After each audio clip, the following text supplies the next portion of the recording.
Hey YouTube, I am back for the second time today because I had to take my children to gymnastics tonight, and I'll be driving a couple more times tonight. But this is probably the last time I'll live stream for the day, uh, you know.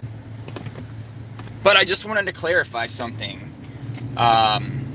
First of all, I don't want to sound like a horrible monster, and as I thought about it, actually, I don't really care if I sound like a horrible monster. I just don't want to be the perception being out there of what I meant by what I said. So, when I said before about my wife possibly dying in childbirth, I did not mean that I'm okay with my wife dying because there's more fish in the sea. I realized after Gospel Bear's comment there that that is perhaps the perception of what I said. That's not what I meant. What I meant to say was, you don't know what God's purpose in a specific thing happening is. You have no idea. So therefore, we shouldn't assume that we know what God's intention is in the situation. That being said, it's a scary situation no matter what way we look at it. And these are difficult topics. I believe it was Recycle Bear that said it's a gray area. As I said before, I don't believe in gray areas. I don't believe in compromise. I don't believe in coincidence. Those are all words that we use to make ourselves feel good about decisions that we can make. I don't believe in them. However, it will remain a gray area until you uncover the truth of it. The real question needs to be not is it a gray area, but are we afraid to find out what the truth in the matter is?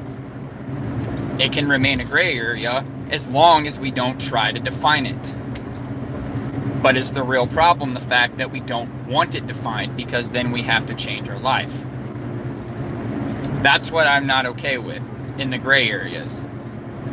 The reason we want it to remain a gray area is because it demands that we change if we know what the truth is, one way or another. I am not afraid to admit when I'm wrong. I've been wrong a lot in my life.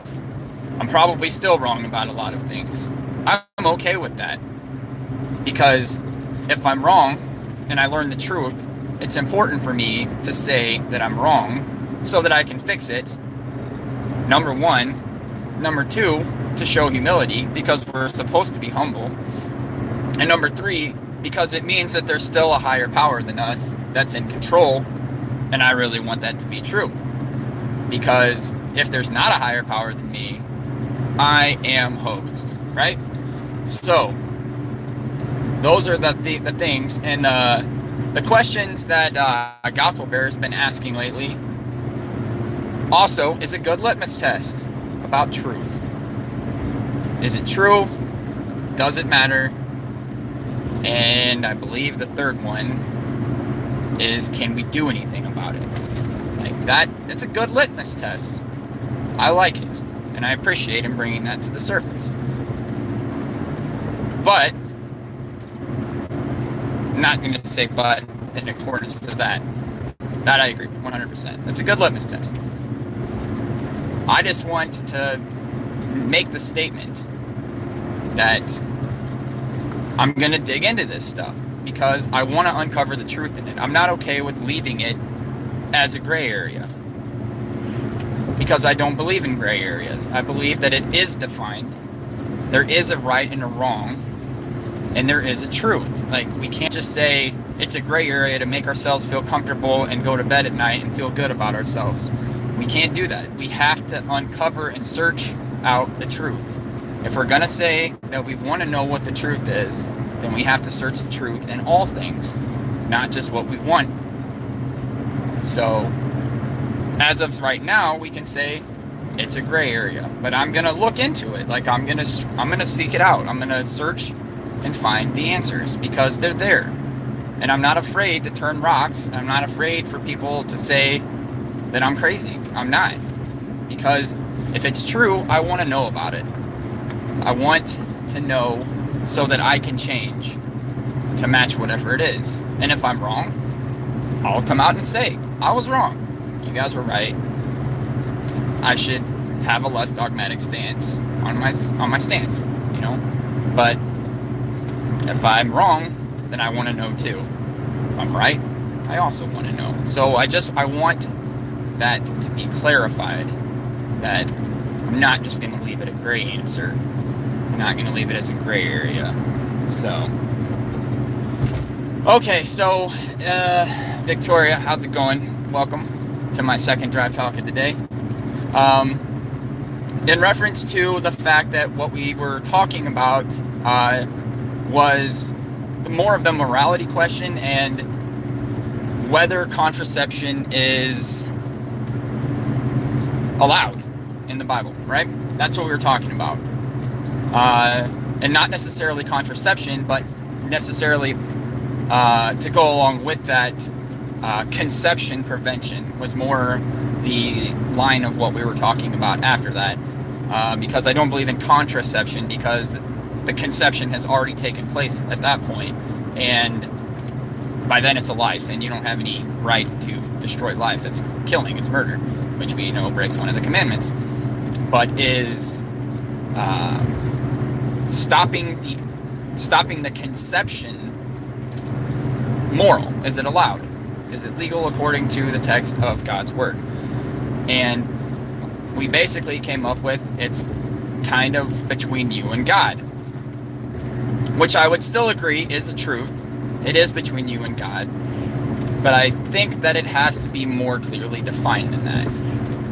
I don't have the answers to it currently because I haven't done that much looking into it, other than the one example we can see with the gal that was promised to be married to Judah's sons because her husband's died and she needed an heir, and it was promised to her by Judah that she would get an heir, and the husband was killed because he was using his wife specifically for pleasure. But that's the only example off the top of my head that I can think of. But in order to establish something as truth, we need 2 or 3 witnesses in Scripture to establish a thing as being true. And that's only one witness that I can think of. That would be against the act of stopping conception. So I'm going to have to dig into it. I don't like leaving things as gray areas because I don't believe in gray areas. I don't believe in coincidence. And I don't believe that there's not a right and a wrong, a truth in there. So there has to be truth defined as whether it's right or wrong. That was what it was in reference to. But like my earlier statement was that sometimes I think we're afraid of uncovering the truth because that means that we have to change. And we have to change not only our viewpoint, but possibly our lifestyle as well. And I've had to do that several times in the past 2 or 3 years in my life, change because the viewpoint that I held was anti-scripture. So I had to change, and I had to admit that I was wrong on more than one occasion, and I'll do it again if I'm wrong. But I don't know, so I'm gonna figure it out because I'm not afraid to stick my neck out there and be the guy that says things that hurt people's feelings. Not that guy. And I don't want to hurt people's feelings. That's not my intent. I don't want to, be a monster and call people out and just be like, I'm going to find all the things that you don't want to do in your life and change them. That's not the point of it. The point of it is to figure out what the truth is and define it. So, and once it's been defined, then we don't have an excuse for doing the wrong thing. So, that is all. I hope you have a happy Monday as well. And don't forget to like, subscribe, and share the stuff. Have the rest of your Monday and enjoy it. Hope Gospel Bear streams later, because I like listening to that guy. You keep pursuing truth as well. See you guys later.